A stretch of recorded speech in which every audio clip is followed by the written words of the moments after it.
Perak dia ada satu lagi kencing hancin perin dia panggil. Sini sama ke?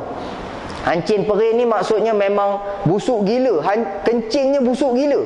Pasal apa? Dia makan petai, makan jerin. Kan? Busuk sungguh kencing. Kalau dia lepas kencing, kita nak masuk tu memang kita tak masuk lah. Busuk. Sanggup pergi berak balik rumah. Tahan. Orang kencing hancin perin pula dia kata apa? Ustaz, okey apa kencing hancin perin daripada kencing kawan? Pula kencing kawan ni bukanlah pergi kencing dekat kawan. Kan? Dia tipu kan, otak kerek. Itu lagi teruk kencing kawan. Tapi tingkatan kencing ni yang saya belajar, paling tinggi tahapnya apa dia? Paling tinggi sekali makamnya ialah kencing masam. Tak tahulah betul ke tidak. Ni orang kata kencing masam ni paling teruk. Siapa kencing masam? Ni penyakit yang paling bahaya. Dia tahap 5 kencing masam. Apa dia? Orang Perak. Ni cerita orang Perak jugalah. Orang Pening tak tahu. Orang Pening pun boleh juga buat cerita ni. Orang Pening dapat menantu orang Kelantan. Jadi yang pakcik ni dia memang ada kencing manis, diabetes. Kan? Jadi dia ziarah anak dia, menantu dekat Kelantan. Kan? Sampai dekat Kelantan berasa tak sedap badan. Nak pak rasa tak sedap badan lah, bawa pak pergi hospital. Jadi anak ni orang Kelantan, menantu bawa pergi hospital. Sampai dekat hospital, macam biasalah ambil nombor giliak ni kan, duduk tunggu. Duduk atas wheelchair, kursi roda. Tak lama kemudian datang ambulan. Nino, laju gila ambulan. Ya, laju gila. Orang KL kata laju gila. Tapi saya ceramah dekat Kedah dengan Ustaz Husam, dia kata kami orang Kedah tak sebut laju gila Ustaz. Orang Kedah sebut apa? Laju nak mampui. Kasar gila bahasa Kedah. Saya kata laju nak mampui. Dia kata kami orang Kedah biasa, nak mampui tu biasa. Loh, pada kami orang Perak nak mampui tu kira kasar kan. Tapi kami orang Kedah biasa, nak mampui tu biasa. Satgi saya cakap nak mampui keluar haram jadah pula, anak haram semua keluar. Orang Kedah ceramah memang macam ni. Memang macam ni biasa. Kami anak haram ni biasa. Kami haram jadah ni biasa. Gitu noh. Kami pelik dengar tu pelik, tapi kalau hangpa biasa-biasa tak apa, kan? Baik, kat mana tadi terlupa dah. Laju gila. Laju nak mampui ambulan ni tadi. Dia buka bonet belakang, tarik keluar. Orang apa ni? Terlantak atas katil.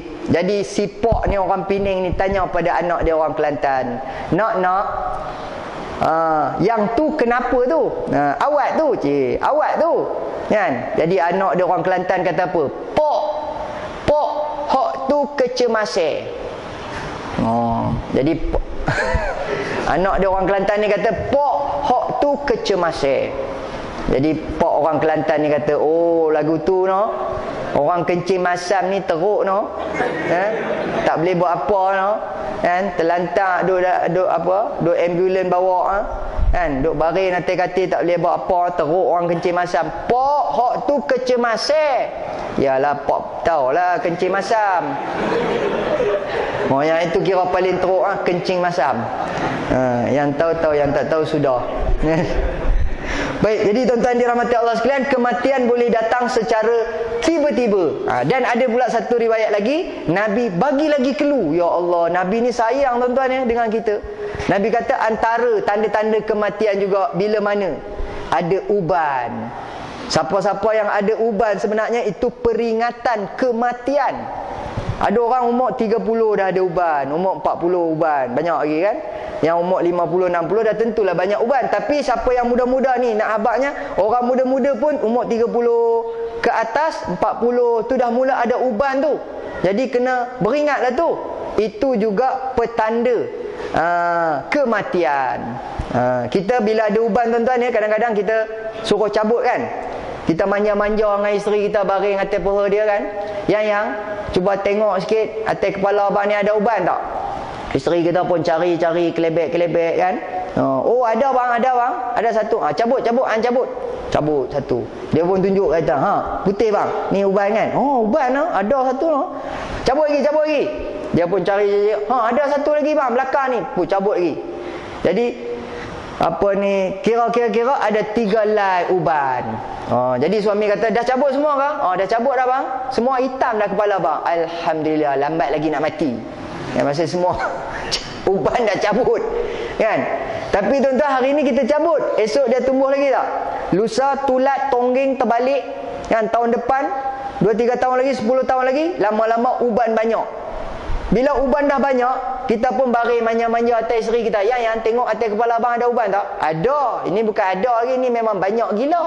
Banyak nak mampu. Uban banyak nak mampu. Cabut. Yang tu bukan panggil cabut lagi dah. Yang tu namanya rentap. Yang tu namanya sentap lah kan. Jadi dah tak boleh nak buang. Jadi nak bagi tahunya, nak habaknya apa dia? Bila dah ada uban tu, itu sebagai peringatan ataupun tanda-tanda kematian. Bahawasanya kita sedang menempuh zaman ataupun umur kita yang semakin hari semakin hampir kepada kematian sebenarnya. Kita ni bukan makin lama makin, orang kata makin handsome, makin gagah, makin kaya, makin hebat, tetapi lama kelamaan semakin menghampiri kematian. Kalaulah orang yang tahu hakikat dia menghampiri kematian, kejap lagi kita tengok ada hadisnya. Nabi kata orang itu cerdik, orang itu bijaksana. Sehingga kan Nabi menyebutkan al-kayyisu, satu kalimah yang digunakan kepada orang bijak, orang cerdik, ialah orang yang ingat mati dan menyediakan bekalan sebelum kematian. Inilah orang cerdik, kata Nabi. Tapi kalau orang tu rasa makin lama dia makin besar, dia makin hebat, dia makin kaya, dia makin handsome, dia makin popular, kan? Orang itu sebenarnya silap, kan? Baik, kemudian yang ketiga, mengelakkan. Kenapa kita kena beramal soleh? Kena mengelakkan penyesalan di kemudian hari. Tuan-tuan, dalam Al-Quran banyak menceritakan tentang orang-orang yang menyesal. Jadi kalau boleh kita tak nak jadi termasuk orang-orang yang menyesal ketika di hari akhirat besok. Saya petik antaranya ayat yang Tok Imam kita baca subuh Jumaat tu, apa namanya? Surah Sajdah. Tuan-tuan biasa dengar ayat ni kan? A'udzubillahi minasyaitonirrajim. Walau tara idzil mujrimuna nakisu ru'usihim 'inda rabbihim rabbana absarna wa sami'na farji'na na'mal salihan inna muqinun. Sadaqallahul azim. Lebih kurang artinya tuan-tuan apa dia?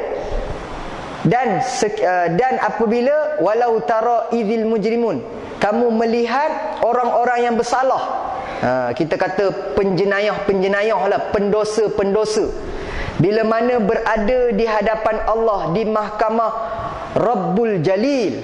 Kita besok nanti tuan-tuan ya, besok akan berada di mahkamah Allah. Di hari akhirat besok berada di mahkamah Allah, dan pada ketika itu tak boleh nak lantik peguam. Peguam bela ke, peguam cara ke, apa jenis peguam pun tak boleh. Ustaz, saya banyak duit ni, saya nak lantik. Kapasing dah tak boleh nak lantik dah. Kan, dah tak ada lah ya. Contohlah, saya nak lantik peguam yang paling hebat sekali. InsyaAllah selalu kalau dia bicara memang dia menang lah. Kan, orang salah pun jadi betul. Umpamanya sebab kita banyak duit. Pada ketika itu Allah kata, kamulah yang menjadi peguam kepada dirimu sendiri. Jadi tuan-tuan yang dirahmati Allah sekalian, apabila berhadapan orang-orang yang berdosa, orang-orang yang bersalah ni di hadapan Allah, maka pada ketika itu bila dah tengok dengan mata kepala sendiri, walau tara idzil mujrimuna nakisu ru'usihim 'inda rabbana absarna wa sami'na, dah tengok depan mata ni, dah dengar betul-betul, telinga ni dah dengar sendiri ni. Dulu dengar daripada ustaz, dulu dengar daripada tok guru je cerita. Kadang-kadang kita rasa betul pun cerita ni, otak keren cerita macam kencing cerita macam otak keren macam cerita tak betul, macam cerita bohong kita macam ragu, macam rasa tak betul. Tapi bila berhadapan dengan situasi keadaan itu besok, kita kata Rabbana absarna wa sami'na. Apa minta? Farji'na na'mal salihan. Boleh tak nak minta patah balik? Boleh tak nak minta balik? Balik ke mana? Balik ke dunia. Farji'na na'mal salihan. Nak buat apa? Nak beramal soleh. Agak-agak masa tu Allah kata boleh tak? Apa jawapannya agak-agak? Allah kata boleh ke tak boleh? Allah kata boleh. Boleh belah. Ini jawapan budak-budak sekarang ni. Boleh belah. Kan? Kalau Ustaz Azhar Idrus pun dia selalu bagi jawapan macam tu. Kan? Kan? Dia kata boleh. Sekiranya. Ada pula sekiranya. Macam baru ni saya kebetulan tengok YouTube, orang tanya pasal ni orang perempuan lah. Ustaz, apa hukumnya memakai tudung? Pakai tudung tak wajib. Ustaz Zaidul kan selalu jawab macam tu. Pakai tudung tak wajib. Tak wajib. Pelik jawapan ustaz ni. Yang wajib ialah menutup kepala. Lah, sama lah tu. Kan, pakai tudung tak wajib. Yang wajib ialah menutup kepala bagi orang perempuan. Maka sebab itu orang perempuan tak wajib pakai tudung. Maksudnya tutup kepala yang wajib. Pakai baldi pun boleh dia kata. Pakai baldi. Kan, pergi pasar, kan, pakai baldi tutup. Ustaz, macam mana nak jalan kalau pakai baldi? Tebuk ah. Tebuk, muka tebuk kan, pakai baldi. Jalan, pergi pasar, pergi masjid pakai baldi. Kan? Lawak betul lah Ustaz Zaidul. Maksudnya yang wajib tu tutup kepala, bukannya pakai tudung tu. Baik, jadi tuan-tuan, nak amal solehan patah balik, nak beramal soleh. Masa itu kalau kalau nak patah balik pun Allah tak bagi dah. Pasal peluang hanya semasa di dunia inilah nak beramal soleh. Bila dah sampai di akhirat besok, tak ada pasal. Ataupun tak boleh lagi nak patah balik. Walaupun kita kata kita banyak duit ke, walaupun kita nak buat apa saja amalan kebaikan, masa itu tidak dibenarkan lagi. Baik, saya nak bacakan ayatnya satu lagi ni berkenaan dengan orang kaya ni orang kaya yang tak nak infak. Mana ayat ini ya?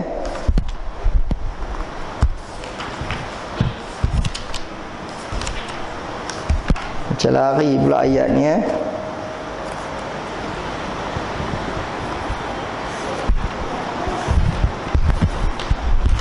Tak apalah, kejap lagi saya selok orang kalau ada saya baca tuan-tuan ya. Ada orang yang banyak harta tetapi tidak mahu. Okey, ni ayatnya. Wa anfiqu mimma razaqnakum min qabli an ya'tiya ahadakumul maut fayaqula rabbi laula akhartani ila ajalin qarib fa asaddaqa wa akum minas salihin wa lan yu'akhkhirallahu nafsan idza jaa ajaluha wallahu khabirum bima ta'malun. Dan belanjakanlah sebahagian dari rezeki yang kami berikan kepada kamu sebelum seseorang kamu sampai ajal maut kepadanya. Kalau tidak, maka ia pada saat itu akan merayu dengan katanya, wahai Tuhanku, alangkah baiknya kalau engkau lambatkan kedatangan ajal matiku ke suatu masa yang sedikit aja lagi, supaya aku boleh bersedekah dan boleh pula aku menjadi dari orang-orang yang soleh. Tuan-tuan ni tengok, orang yang dulu atas dunia tak nak bersedekah, di akhirat besok lah kan dah mati lah pula kan. Masa itu baru nak patah balik ke dunia. Sekiranya saya ada harta, kalau boleh saya nak infak, saya nak derma ke semua harta saya. Jadi kesimpulannya apa dia tuan-tuan? Kita duduk di dunia ni kalau boleh jangan kedekut lah kan. Dia kata kedekut tak hidung masin. Pasal apa kedekut tak hidung masin ya? Gamaknya orang kedekut ni tak hidungnya masin kan. Kita tak pernah rasa pun. Cuba rasa tak hidung sendiri kalau nak tahu. Korek rasa sikit. Masin lah, rupanya aku kedekut. Gamaknya gitulah ya. Baik, jadi jangan kedekut. Bila sebut pula bersedekah ni, tak mesti orang kaya yang bersedekah. Orang miskin pun boleh sedekah tak? Orang miskin pun rupanya boleh bersedekah. Sebab yang kata bersedekah ataupun memberi sumbangan itu mengikut kadar kemampuan. Sebab ulama kata Allah bukan nilai berapa jumlah sedekah, tetapi Allah nilai dari segi ikhlas nombor satu lah. Kemudian berapa peratus sedekah, peratusan daripada harta.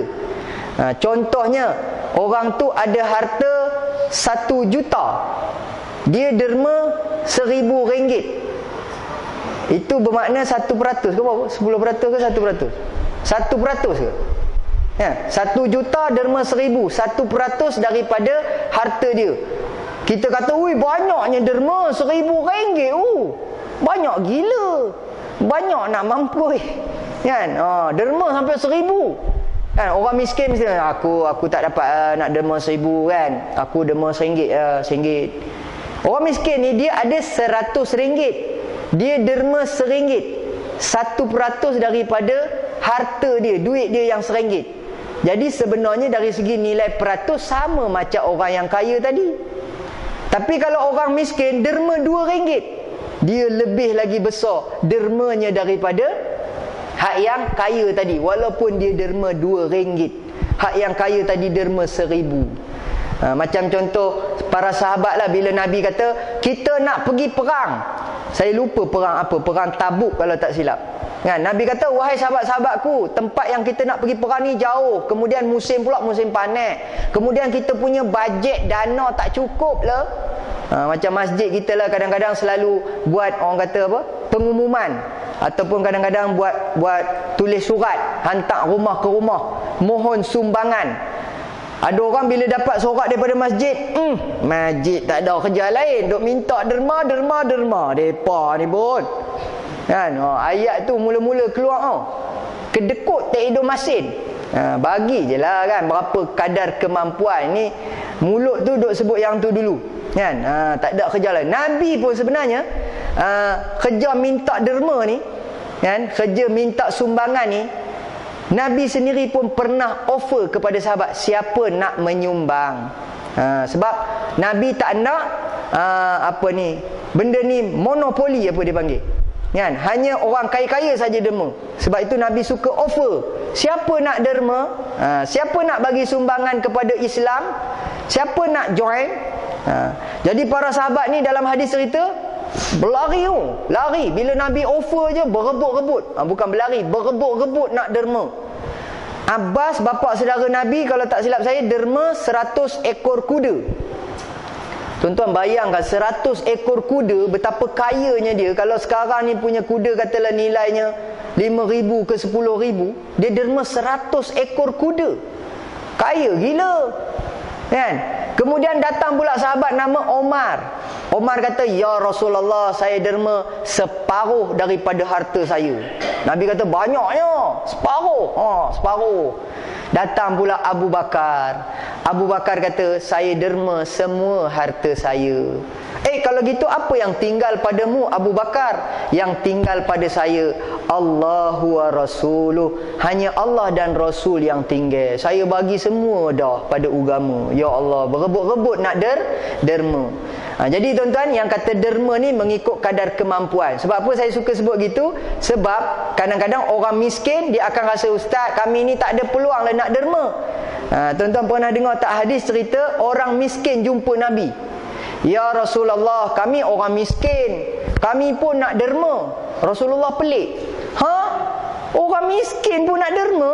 Bagi orang kaya-kaya derma dah lah. Tengok sahabat, miskin tapi nak derma. Kita orang miskin minta derma. Bagilah RM1. Kadang-kadang orang kita jumpa orang minta derma ni tuan-tuan, kadang ada yang dah tetap kan, RM2. Ada macam-macam pesen orang. RM5 boleh, RM5. Kita bagi 5 kupang, dia maki kita.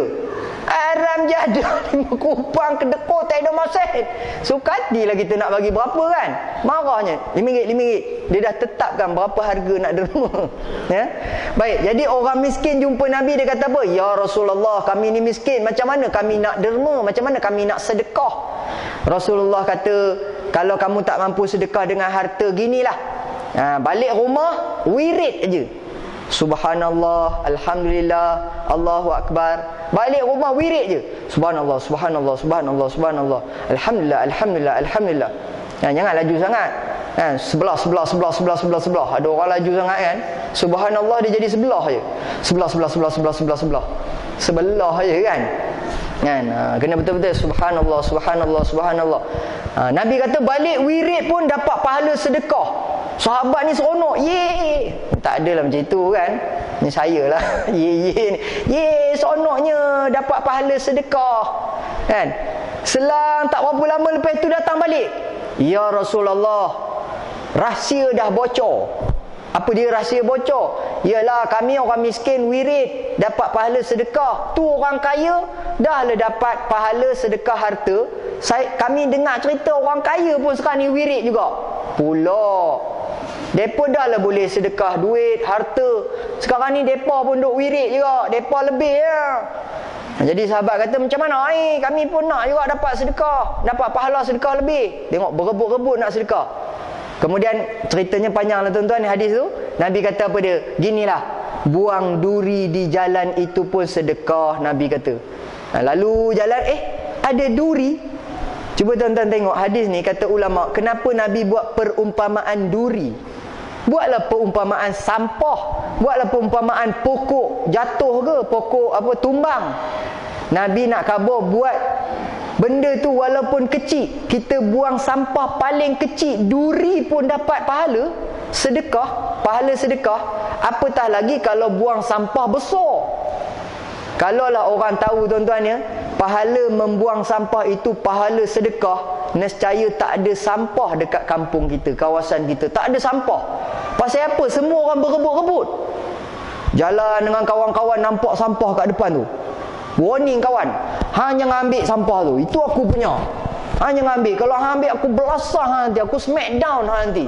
Oh, tak ada. Aku flying kick hang nanti. Bergaduh nak ambil sampah.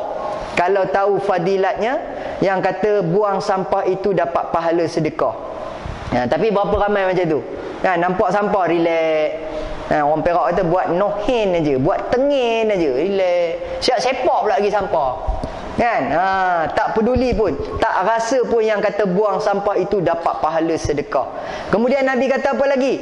Tabassumuka fi wajhi akhik sadaqah. Senyum kepada saudaramu itu pun sedekah juga. Sebab itu saya bawa tagline tu, nyorongin juga. Saya nak khabar pada rakyat Malaysia, senyumlah. Senyum-senyum juga. Moh kita beramai, jom beramal. Sebab saya tengok tuan-tuan ya, bila jumpa ramai orang ni kan, dah jumpa ramai masyarakat kita ni kan, macam-macam pesen orang ni rupanya.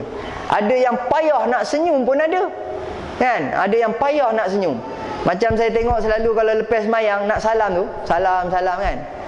Kan sunnah Nabi bila bersalaman, salam. Orang panggil apa, orang putih shake hand, itu tepuk tangan Salam second hand. Salam, salam, kemudian tengok muka, tengok wajah, tengok salam, tengok muka. Ada yang tak tengok, tunduk mata lain. Ada yang salam pun dia tak salam tu penuh, dia tak salam tu kita kata masuk habis, dia salam hujung sikit je, tengok pun lain. Itu tak kena gaya tu. Nabi ajar kita salam tu, kalau bahasa budak-budak sekarang ni dia panggil poyo lah, poyo. Salam tu mesti poyo, mesti beria-ria, bersungguh-sungguh. Salam, tengok muka dia, tengok muka dan senyum. Tengok muka, senyum. Ini tengok muka, mata terbeliang macam borok mak yem, masak, tak mau senyum. Pasal apa? Pelik kan? Susah sangat ke nak dapat pahala sedekah kan? Kemudian satu lagi yang saya tengok dalam masyarakat kita kan, Nabi suruh kita bagi salam bila jumpa. Awala adulukum ala syai'in idza fa'altumuhu tahabbtum. Nak tak aku bagi satu petua bagaimana dengan petua ini kalian boleh berkasih sayang? Nabi kata afsyus salama bainakum, sebarkan salam. Ni jumpa tak mau bagi salam. Nama pun tak panggil kan. Bagi salam patutnya Assalamualaikum. Sambil bagi salam, sambil muka senyum. Assalamualaikum. Bila dah lepas tu jangan senyum pula lagi. Orang tu dah lepas senyum lagi. Itu namanya gila. Sebab itu Nabi kata senyum bertemu saudaramu. Bila dah orang tu dah lepas dah, jangan senyum lagi. Terus depan pula jumpa orang lain pula. Assalamualaikum. Kincuk balik. Assalamualaikum. Itu cara dia. Sebab ada orang kata, ustaz susah lah, asyik-asyik nak senyum je, sakit tau. Sakit mulut ni asyik-asyik nak senyum. Hang pasal salah teknik. Siapa suruh hang senyum sepanjang-panjang masa? Senyum. Assalamualaikum. Itu orang gila. Kan, siapa suruh senyum macam tu? Kan? Baik. Jumpa saudara, senyum, sedekah. Dan akhir sekali kan, banyak lagi sebenarnya. Nabi kata buat baik itu pun sedekah. Kan? Kemudian ada hadis juga, ada juga Nabi sebut suami mendatangi isterinya itu pun sedekah. Suami balik daripada masjid malam-malam ni kan, sampai rumah dah bagi salam, dah senyum-senyum kat isteri, bagi tahu dekat isteri yang abang nak sedekah. Kan? Kalau isteri tu faham, dia pun jenis mengaji, dia faham lah kan. Oh, abang nak sedekah no. Dia faham dah, tak banyak tanya.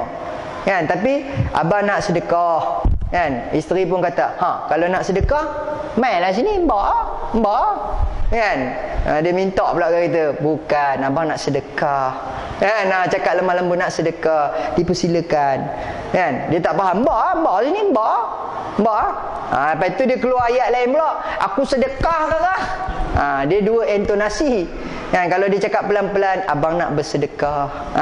Itu lain fahamnya. Kan? Kalau aku sedekah kakak, itu dah lain maksudnya. Jadi mendatangi suami, mendatangi isteri itu pun sedekah. Jadi banyak-banyak kalah bersedekah. Kan? Dan isteri pula bila suami nak bersedekah, kita kenalah menerima sedekah. Kan? Kan sedekah tu nak dapat pahala.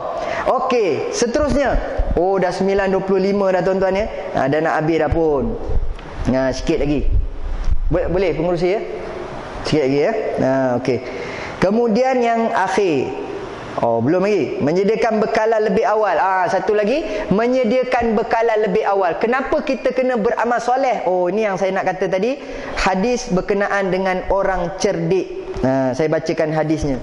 Nabi kata orang yang cerdik ialah orang yang sedia bekalan awal. Dekat dunia ni dia bercucuk tanam. Ad-dunya mazra'atul akhirah. Dunia tempat bercucuk tanam. Jadi bila bercucuk tanam itu tujuannya untuk bawa bekalan di akhirat besok. Sebab nanti bila mati sampai di sana Allah kata ada bawa bekalan. Oh, kita pun ada bawa bekalan. Kita faham bekalan tu maksudnya kod Tupperware ke apa kan. Kita pun keluarkan Tupperware. Kan? Allah kata buka. Buka kan, Tupperware kosong. Ni apa kosong ni? Lah kata bawa bekalan. Saya bawa bekal je. Kan, isinya tak ada. Bukan itu maksud bekalan. Ni siap jenama Tupperware lagi ni. Beli dekat katalog lagi ni. Mahal ni. Kan? Allah bukan nak bekalan, itu maksudnya. Bekalan maksudnya amalan. Jadi Nabi kata orang yang cerdik ialah orang yang menyediakan bekalan lebih awal. Nabi kata al-kayyisu man dana nafsahu wa amila lima ba'dal maut wal ajizu man atba'a nafsahu hawaha wa tamanna 'ala Allah. Orang yang cerdik ialah orang yang sentiasa memuhasabahkan diri sendiri dan bersedia untuk menghadapi kematian. Manakala orang yang lemah ialah orang yang mengikut hawa nafsu di dalam hidupnya dan mengharapkan ganjaran yang besar daripada sisi Allah Subhanahu wa taala. Baru ni saya dengar ulasan seorang ustaz kan. Dia kata bila sebut cerdik ni, fahamnya apa dia tuan-tuan ya? Buat apa yang diperintahkan dan tinggal apa yang ditegah oleh Allah. Full stop, takat tu saja. Jangan terlebih cerdik katanya. Contoh ayatnya dia kata kita disuruh jadi pandai, tetapi jangan memandai-mandai. Faham tak tuan-tuan ya? Kita disuruh jadi pandai, jadi orang yang bijak, tetapi jangan memandai-mandai. Dia kata kalau tuan-tuan dan puan-puan tengok ajaran sesat, ketua-ketua ajaran sesat ni, kalau kita tengok dia punya latar belakang dia, orang pandai-pandai kan, hebat ni, PhD kan, ada master ni, tapi dia kepala ajaran sesat, ketua ajaran sesat. Pasal apa dia sampai sesat? Sebab terlebih pandai, terlebih cerdik. Nabi suruh kita cerdik, tapi jangan terlebih cerdik. Bila dah terlebih cerdik, bila dah over, bila dah melampau, hak tu dia jadi sesat. Contoh yang saya tengok Pak Kasim tu kan, Pak Kasim Ahmad tu kan. Saya panggil Pak Cik lah ya, Pak Cik Kasim, Pak Kasim, pangkat orang tua. Bukan orang apa ni, orang cikai-cikai, orang hebat-hebat, cerdik. kan, tapi oleh kerana terlebih cerdik, kan. Ada satu orang saya tengok dalam YouTube tu, jumpa dia kan, Pak Kasim. Kenapalah Pak Kasim kata Nabi Muhammad ni dia pun bodoh serupa kita, manusia serupa kita, tak boleh ikut dia, kan. Kenapalah Pak Kasim kata hanya Quran saja, kan, hadis-hadis Nabi ni pun tak boleh pakai apa semua, kan. Pak Kasim ni nampak dah macam sesat, lebih baik Pak Kasim bertaubat, kan. Dia kata saya tetap berpegang dengan pendirian saya. Tak apa. Besok dekat sana saya jawab. Kemas oh. Tak apa, saya jawab. Saya pegang dengan saya punya prinsip, saya tak ubah. Kan, sebab Nabi Muhammad tu pun manusia macam serupa kita, dia pun melakukan kesalahan. Jadi kita tak perlu ikut dia. Kan, kita tak apa, saya jawab nanti. Saya boleh jawab. Kemas, jawapan tu kemas, terlebih cerdik. Kan? Jadi sebenarnya kita ni disuruh jadi pandai, tapi jangan sampai memandai-mandai. Kan? Bila sebut hadis Nabi kata cerdik ni, orang yang cerdik ialah orang yang sediakan bekalan. Kata ustaz tu tadi, orang pandai ialah orang yang belajarnya tinggi. Dia UPSR-nya dapat A banyak, SPM, PMR, SPM, ijazah pula dah. Ijazah, diploma, ijazah, master, PhD. Kan, sampai ke tahap PhD ni pelajaran paling tinggi lah. Dia panggil pelajaran habis dah. PhD, pelajaran habis dah. Siapa yang dapat PhD, ini orang pandai ni. Tapi belum tentu cerdik. Pandai belum tentu cerdik. Sebab berapa ramai orang pandai-pandai yang dapat jawatan besar-besar, sampai jawatan menteri ke apa ke, kan, jadi pengarah ke, jadi apa pun, jawatan besar, kan, gaji pun besar, rumah besar dan sebagainya, tapi tak cerdik. Maksud tak cerdik apa dia? Jawatan besar tapi rasuah. Tak cerdik dah tu, kan. Duit banyak, melakukan maksiat, tak tutup aurat, kan. Kaya tetapi minum arak, judi. Pandai tapi tak cerdik. Jadi biarlah kita jadi orang cerdik walaupun kita tak pandai, tak apa. Kan? Walaupun kita tak ada pangkat besar, harta banyak, kan, suami besar, isteri besar, anak besar-besar ke, tak apa. Yang penting kita cerdik. Sebab Nabi kata orang yang cerdik ialah orang yang menyediakan bekalannya sebelum kematiannya. Jadi tuan-tuan yang dirahmati Allah sekalian, mudah-mudahan kita masuk dalam kalangan orang cerdik. Saya teringat Ustaz Ismail Kamus, kan, dia kata apa dia, bila kita mati besok tuan-tuan ya, kita kan masuk dalam kubur dulu. Sebelum nak pergi akhirat tu, alam barzakh, alam kubur dulu. Masuk dalam kubur, nanti malaikat datang, Munkar dan Nakir. Dia tanya soalan. Yang jawab soalan tu adalah amalan kita. Bukannya kita, amalan kita jawab. Kalau amalan kita A, maka mudahlah menjawab soalan-soalan itu, kan.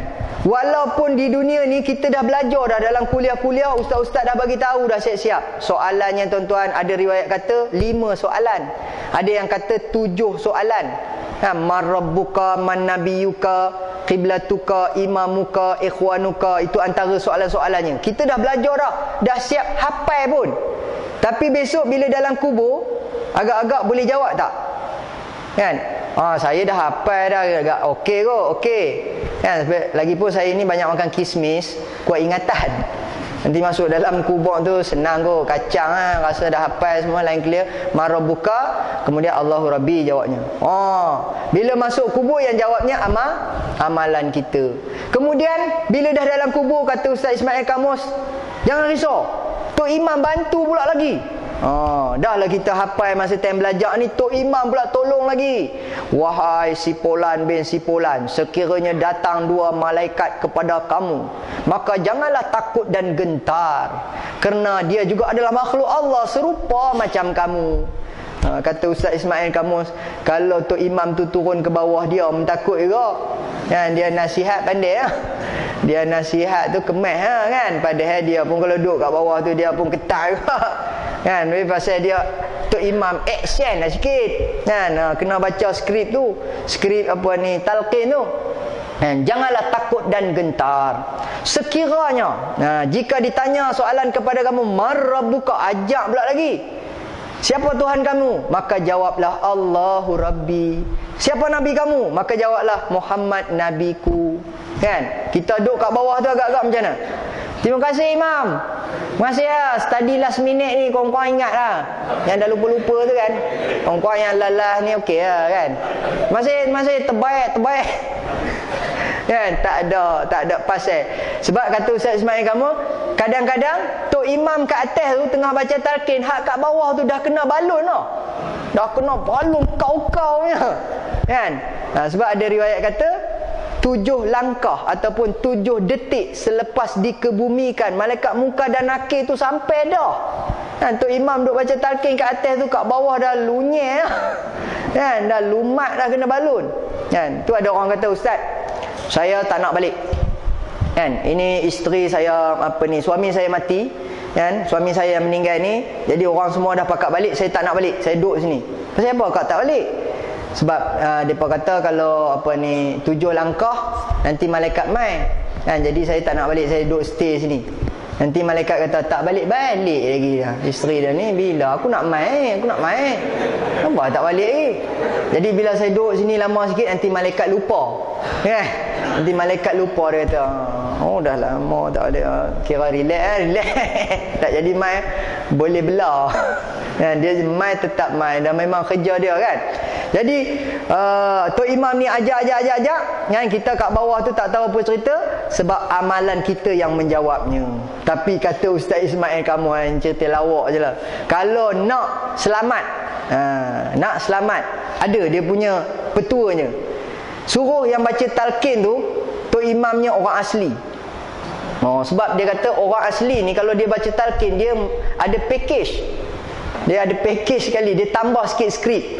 Selalu kita takat ajak kata soalan bagian, jawabnya bagian, kan? Tapi orang asli dia ada ajak pula. Sekiranya katanya, sekiranya kamu tidak dapat menjawab ke semua soalan-soalan yang ditanyakan. Dalam skrip talqin kita tak ada benda ni, orang asli aja ada. Sekiranya kamu tidak dapat menjawab ke semua soalan-soalan yang ditanyakan, maka apabila dipukul kamu di sebelah kanan, elaklah di sebelah kiri. Ni orang asli punya tambahan. Elok sebelah kiri. Sekiranya malaikat pukul juga hang sebelah kiri, maka hang elok sebelah kanan. Elok pula. Kan? Dan sekiranya malaikat pukul hang di tengah-tengah, maka nasyid hang le kata. Maka tak terelak lagi dah. Kan? Dia ajak cara elok. Jadi tuan-tuan kalau rasa macam nak mati kan, boleh wasiat dekat anak. Kan? Anak-anak abah nanti abah ni kalau dah mati besok, Tok Imamnya hampa cari yang orang asli tau. Jadi pasal abah rasa macam tak ada harapan ni. Jadi dapat elok-elok mungkin lah. Jadi tuan-tuan yang dirahmati Allah sekalian, itulah kesudahan kehidupan kita di alam barzakh, kemudian terus lagi sampai ke alam akhirat dan bertemu dengan Allah Subhanahu Wa Taala. Yang kita nak persembahkan ialah amal kita. Sebab Nabi kata apabila matinya anak Adam, terputuslah kesemua amalnya kecuali 3 amal yang boleh membantunya, menyelamatkannya. Yang pertama, sedekatun jariyah, sedekah yang berpanjangan. Sedekah tadi kita dah sebut kan, jangan kedekut. Sebab Sayyidina Fatimah pernah bagi tahu kepada Ali, suami dia. Bila mana Ali bawa balik buah delima tu dia bagi pada orang susah, pada orang miskin. Kalau ikut kita, isteri marah dah. Apa? Abang tak bawa balik buah delima, abang tidur luar. Kena tidur luar dah. Kan? Tapi tak, Fatimah kata, apa? Abang dah bagi pada orang miskin? Tak apa bang. Yang abang bagi itulah yang kekal, hak kita ataupun milik kita. Tetapi yang ada pada kita belum tentu milik kita. Itu jawapan daripada isteri solehah. Kan? Kita duk kirim barang pada suami, balik-balik tengok tak ada, tak marah-marah. Tak apa bang. Kan? Ini kalau apa nak angin keluar tanduk pula, hidung keluar asap pula. Itu bukan ya. Jadi sedekatun jariyah, sedekah yang berpanjangan. Kemudian ilmun yuntafa'u bih, ilmu yang memberi manfaat kepada orang. Sebab itu saya suka pandangan seorang ustaz. Dia kata ilmu yang memberi manfaat ni bukan sahaja ilmu, kita kata ilmu bab semayang, ilmu bab puasa, ilmu-ilmu yang berkait dengan fardu ain sahaja. Sebenarnya kita bagi ilmu fardu kifayah pun, kita kongsikan dengan orang ilmu fardu kifayah. Dengan sebab ilmu tadi pun, ilmu tersebut dia bahagia rumah tangga, itu pun okey dah. Itu pun cantik juga. Contohnya ustaz tu buat contoh, ada seorang akak jiran sebelah rumah kita, Kak Etun contohnya. Kak Etun mai ke rumah Kak Leha. Dia kata, Leha, suami cek, suami saya ni selalu tak lekat di rumah, tak duduk rumah. Pasal apa? Kan? Suami saya ni tak tahulah, dia suka duduk lepak kedai kopi. Kan? Dia suka duduk lepak kedai kopi. Saya risau juga dengar cerita dia dekat kedai kopi tu duk tengok janda. Padahal sebenarnya itu fitnah orang. Pasal apa? Kadang-kadang kita biasa pergi kedai kopi, kan? Kalau dah biasa pergi kedai kopi, kita tak order pun kopi janda. Kita kata janda satu. Orang kedai tu faham dah, nak kopi janda. Jantan satu, kan? Kopi jantan. Radik satu, itu orang yang dah biasa pergi kedai kopi, kan? Tapi takut silap hari bulan, bila sebut janda satu, orang tukang bancuh ayak tu first time kerja. Nak janda satu? Mana nak cari janda? Kan? Kopi janda. Kan? Kopi jantan. Silap. Baik. Kat mana ke contohnya tadi? Lari tajuk pula. Jadi disebabkan suami saya ni selalu pergi keluar rumah kan. Lepas tu yang Kak Etun ni, dia kata apa? Leha, mungkin hang ni tak pandai kot nak tawan hati suami. Hang kena pandai masak. Petang-petang hang kena pandai ni buat kuih ketayap ke, buat cucuk ke, buat lompat tikam, apa panggil? Kuih lompat tikam lah, kuih anak dara 2 sebilik, kuih cuk udang, cuk badak. Cuk udang ada udang, cuk badak tak ada badak. Hang kena pandai tu. Kan, supaya dapat menarik perhatian suami. Jadi Kak Etun ni ajak Kak Leha cara buat kuih je. Sehingga Kak Leha ni pandai buat kuih, dan suami dia pun dah tak pergi minum kedai kopi. Dan suami dia pula asyik duduk rumah aja kerana suka makan kuih Kak Leha. Suka makan kuih Kak Leha, duduk kat rumah. Kan? Depa jadi rumah tangga jadi bahagia, anak-anak pun seronok makan kuih disebabkan kita ajak buat kuih. Itu juga boleh dikategorikan sebagai ilmu yang memberi manfaat kepada orang. Kalau sekalipun kita kata bukan ilmu agama tu yang terbaiklah, yang nombor 1, kita ajak semayang, kita ajak tutup aurat, ajak puasa, kan? Ajak apa-apa yang baik, ajak beramal soleh, itu dimaksudkan kategori ilmu yang memberi manfaat. Dan yang terakhir Nabi kata anak soleh yang mendoakan. Jadi ustaz tu kata bila sebut anak soleh yang mendoakan, pertama sekali kena ada anak, kan? Kemudian anak ramai pula tu kalau boleh, sebab Nabi kata aku berbangga dengan ramainya umatku. Tapi bila sebut anak ramai, biarlah anak tu singa. Walaupun sikit, kan? Anak seorang 2 orang tapi singa. Jangan anak ramai tapi macam anak ramai anak tapi tak menjadi anaknya. Biar anak kita tu singa, maksudnya anak yang soleh, anak yang soleha. Kalau ramai soleh dan soleha, lagilah bagus. Macam orang Palestin hari tu saya baca dalam satu dalam surat khabar lah, cerita kawan-kawan kita di Palestin, tuan-tuan ya. Kan, bila mana wartawan tanya dekat seorang makcik, ni orang Israel bom ni kan, anak-anak ni ramai mati, suami pun dah meninggal. Dia masih jawab soalan wartawan tu tak nangis pun. Kan, dia kata alhamdulillah. Mula-mula keluar daripada mulutnya, alhamdulillah, suami saya syahid, anak-anak saya syahid. Kan, anak-anak saya syahid. Tinggal beberapa orang sahaja anak lagi. Ada 3 orang kalau tak silap. Anak dia 7 orang, 4 orang syahid. Alhamdulillah, anak-anak saya semua telah syahid, suami saya pun syahid. Kan? Kerja saya ialah melahirkan anak. Bila mana Allah berkehendak untuk anak itu balik kepadanya, maka saya reda, kan? Mudah-mudahan anak-anak saya besok akan menjadi pendinding bagi saya daripada api neraka. Oh, itu jawapannya. Kan, kita kalau anak meninggal tu kira nangis tak kira tu kan. Itu biasalah tu nangis. Cuma yang tak bolehnya ataupun yang salahnya kalau kita melampaui. Baik, jadi tuan-tuan, sekadar itu saja saya minta ampun, minta maaf. Dah pukul 9.45 dah. Terima kasih di atas kesetiaan tuan-tuan kerana sudi mendengar ceramah saya yang cerai ni. Kan, tak kau ni kan. Sebab kadang-kadang ada orang turun daripada tangga tu, cerai. Tak kau. Jadi saya habaq awal-awal memang cerai, memang tak kau pun, kan. Jadi takat itu kemampuan saya dan ilmu yang saya ada, saya masuk telebesen tu pun sebenarnya nak belajar lah tu. Nak belajar. Dan dalam rancangan pencetus rumah tu, kalau tuan-tuan tengok pun ceramah 3 minit je. Bukannya lama pun 3 minit. Ni ceramah 2 jam, lama gila. Kan? 3 minit. Itu pun ada beduk, tukang beduk. Ni saya ceramah tak ada abang beduk. Dia beduk, boom katanya. Kita nak masuk tu terperanjat. Boom, dia ketuk. Kita duduk ceramah 2 minit setengah, dia beduk 2 kali. Tengah duduk ceramah atas pentas tu, dia beduk semau-maunya. Boom, boom. Terkejut, melompat macam, kan.